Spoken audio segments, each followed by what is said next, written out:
Of hearing from a proud alumna whose journey inspires us all. We are honored to introduce our chief guest for today's program, Srimati Rekha Gupta ji. Srimati Rekha Gupta ji is the 9th Chief Minister of the National Capital Territory of Delhi since February 2025.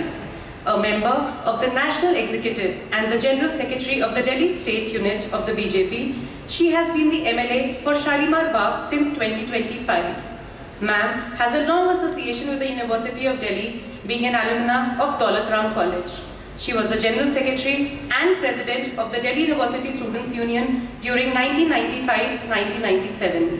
As the Chief Minister of Delhi, she holds several key portfolios such as finance, revenue, women and child development, land and building, information and public relations, and administrative reforms, amongst others. It is truly a privilege to have you at SRCC, ma'am. We invite you wholeheartedly to address the gathering. Over to you, please.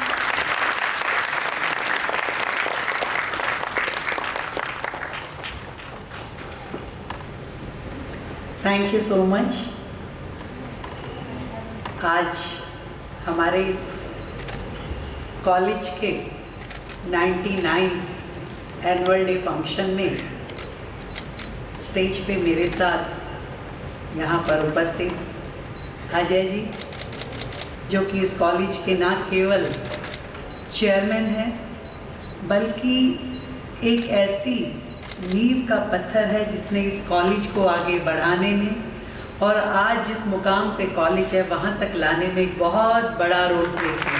मैं चाहूँगी जोरदार तालियाँ Ajay S Shriram ji के लिए और हमारी बहुत ही प्यारी प्रिंसिपल। एक ऐसी शख्सियत है, मैं कह रही थी कि मैम आप अभी इतनी शानदार लगती हैं, तो 10-20 साल पहले तो अगर बात अच्छी लगी तो जोरदार तालियां। संजय कौर जी, हमारी शैली वर्मा जी ने जब यहाँ से अपनी बात कही, मैम आपको कैसा फील हो रहा था? आपको एज ए स्टूडेंट फील हो रहा था कि आप प्रिंसिपल के सामने खड़ी होकर यहाँ स्पीच दे रही हैं, या आपको ऐसा फील आ रहा था कि आप कुछ बड़ी हो गई हैं?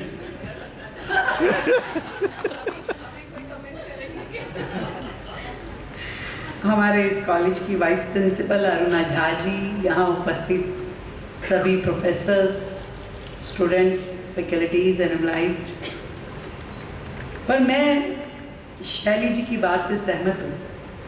जब हम इस यूनिवर्सिटी से पढ़ के निकलते हैं और जिस कॉलेज से हम अपनी स्टडीज़ कंप्लीट करके वापस उसी प्रेमिसेस में आते हैं, तो ये महसूस नहीं होता कि हम कितना लंबा सफ़र करके आगे जा चुके हैं और आज जहाँ खड़े हैं वापस वही फील होता है कि जब हम कॉलेज में थे।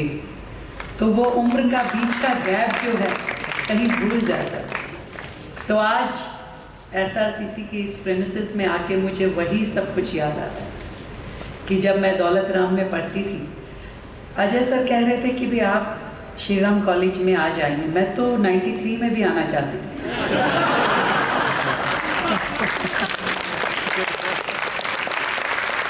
जब मैंने कॉलेज में एडमिशन लिया, अब इतनी परसेंटेज हाई थी आपकी, क्या करते? फिर मुझे उसके लिए मुख्यमंत्री बन के यहाँ आना पड़ा।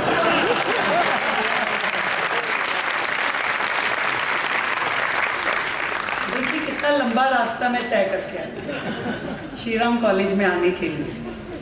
शायद कुछ और बनती तो पता नहीं आप बुलाते या नहीं बुलाते।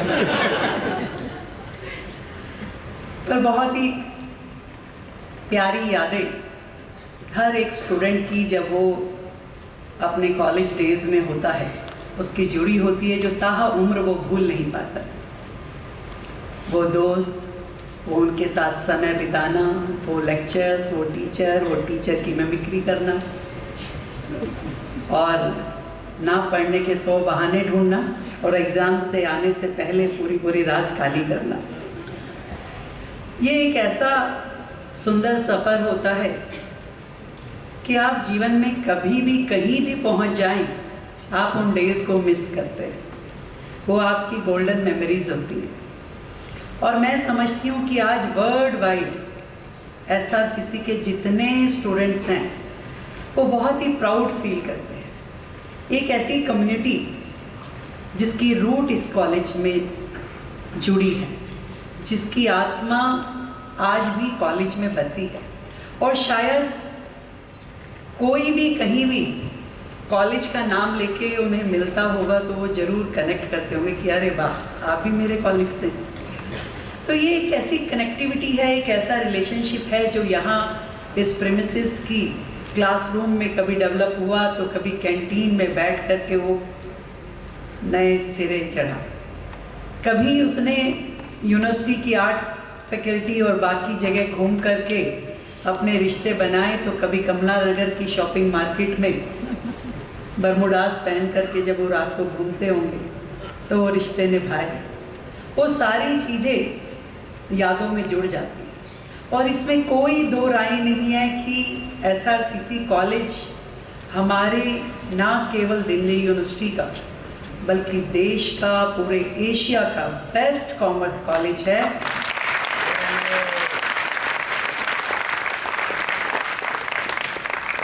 और जब मैं डूसू प्रेसिडेंट थी सर, तब भी इतना हम लोग रुतबा रखते थे कि किसी कॉलेज में अगर घुस जाएं तो 2 एडमिशन करा के ही निकलते थे। पर जब SRCC आते थे तो प्रिंसिपल सर चाय बहुत अच्छी पिलाते थे, समोसा मंगा के खिलाते थे, सारी बातें करते थे, बहुत अच्छी अच्छी बातें भी करते थे कि भी देश, समाज, एथिक्स, और पर एडमिशन नहीं करते।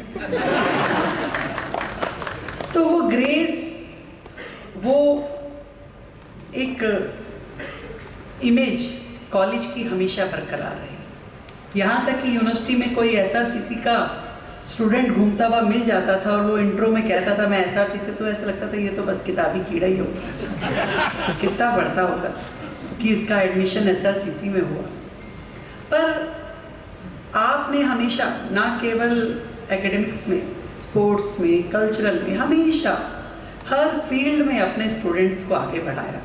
और मैं देखती थी कि सोशल वर्क में भी SRCC के स्टूडेंट्स हमेशा कुछ ना कुछ देश के लिए, समाज के लिए जुड़ करके काम करते रहे।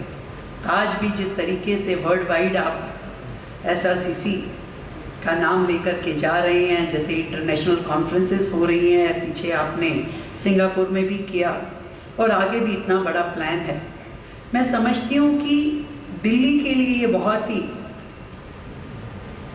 सौभाग्य की बात है कि SRCC कॉलेज दिल्ली का एक क्राउन है, और इस क्राउन में जितने भी आपने नग जोड़े वो आज पूरे वर्ल्ड में देश का भी नाम रोशन कर रहे हैं और दिल्ली का भी नाम रोशन।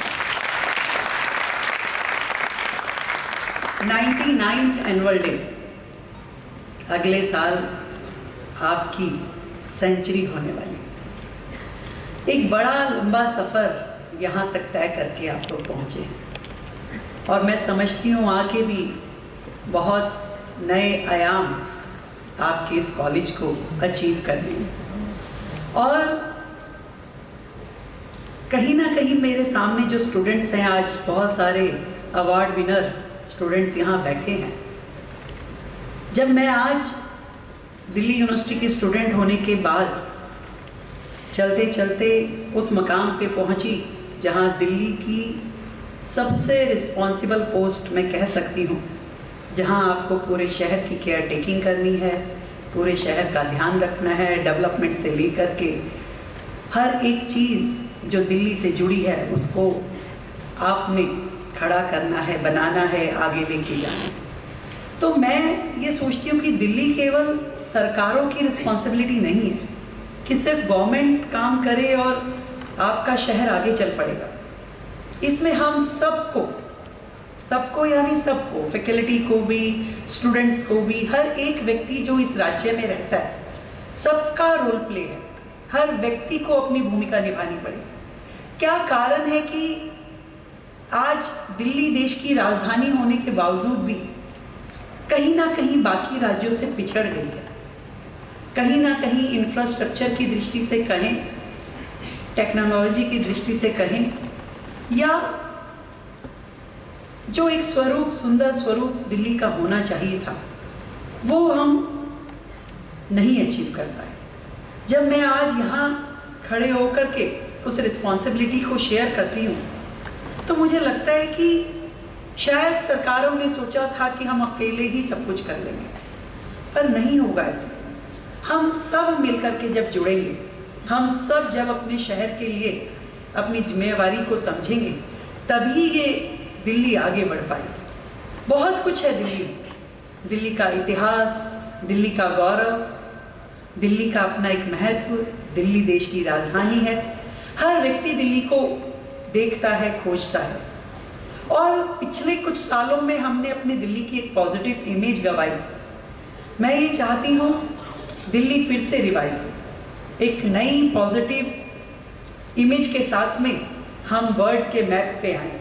पूरे देश का, पूरे विश्व का कोई भी व्यक्ति जब भारत आना चाहे तो वो दिल्ली में जाए बिना ना जाए, उसको दिल्ली आना ही चाहिए।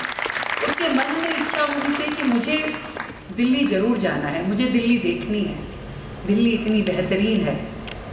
और बाकी सब चीज़ों के साथ साथ एक बहुत बड़ा ड्रीम जो मैं सोचती हूँ अपनी दिल्ली के लिए, वो है इसे हमें एक एजुकेशनल हब बनाना है। आज हमारी इतने अच्छे कॉलेजेस यहाँ हैं, इतनी अच्छी यूनिवर्सिटीज़ यहाँ हैं, और भी इसको बेहतरीन करते हुए कि देश और दुनिया से लोग आएं और आ कर के हमारे यहाँ अपनी स्टडीज़ करना चाहें। हम उन्हें अच्छा इंफ्रास्ट्रक्चर दें, बेहतरीन फैसिलिटीज़ दें और बेस्ट फैकल्टी दें। ये सब कुछ करते हुए एक ऐसी इंडस्ट्री हम यहाँ डेवलप करें जिसमें पॉल्यूशन का कोई स्कोप नहीं है। क्योंकि दिल्ली में तो माननीय सुप्रीम कोर्ट जी ऐसे लेंस लगा के बैठते हैं, पॉल्यूशन नहीं करना है। केवल इस पूरे देश को अपने अच्छे विजन के साथ में, क्रेडिबिलिटी के साथ में आगे बढ़ाने का काम यदि कोई कर सकता है तो हमारे ये कॉलेजेस, हमारी यूनिवर्सिटीज़, हमारी फैकल्टी और हमारे स्टूडेंट कर सकते हैं। और मैं देखती हूँ कि भी कॉलेज से निकलते ही हम लोग सोचते हैं कि हम कहीं विदेश चले जाएं, हमारी अच्छी जॉब लग जाए या मास्टर्स करने के लिए हम वहाँ चले जाएं। मोदी जी कहते हैं कि भाई स्वदेशी अपनाओ, देश में ही सब कुछ हो, देश का अपना प्रोडक्ट, देश में यूटिलिटी, हर चीज़ देशी। और आप तो इतना बड़ा देश का विकास अपने अंदर लेकर के बैठे हो। आपका विज़न, आपकी क्रिएटिविटी, आपकी मेहनत, ये जितने युवा मेरे सामने बैठे हैं, ये सब देश की बहुत बड़ी एसेट है। और आपके इस धरती पे होने का लाभ, इस मातृभूमि में जन्म लेने का आपको जो आशीर्वाद मिला है, उसमें एक जिम्मेवारी जरूर हम सबके साथ छिपी है कि हम अपने देश के लिए, अपने शहर के लिए और अपनी सोसाइटी के लिए जिम्मेवारी जरूर निभाएं। वो काम करें जो हमारे शहर को आगे लेकर के जाए, शहर के साथ देश को और देश के साथ पूरे राष्ट्र को। और उस पूरे राष्ट्र को विश्वगुरु बनाने में मेरी क्या भूमिका है, मुझे क्या करना है। कुछ तो दायित्व हम अपने पेरेंट्स के लिए जैसे रखते हैं कि भी मेरी जिम्मेवारी है, मेरे पेरेंट्स ने बहुत कुछ मेरे लिए किया है, तो मैं भी अपने पेरेंट्स का ज़िंदगी भर ताउम्र उनका ध्यान रखूं। तो ऐसे ही इस देश की भूमि जिसने हमें जन्म दिया, आज जिस स्वच्छंद हवा में हम सांस ले पा रहे हैं, वो स्वतंत्रता सेनानी तो देश को आज़ाद करके चले गए, अपनी जान देश पे लुटा के चले गए।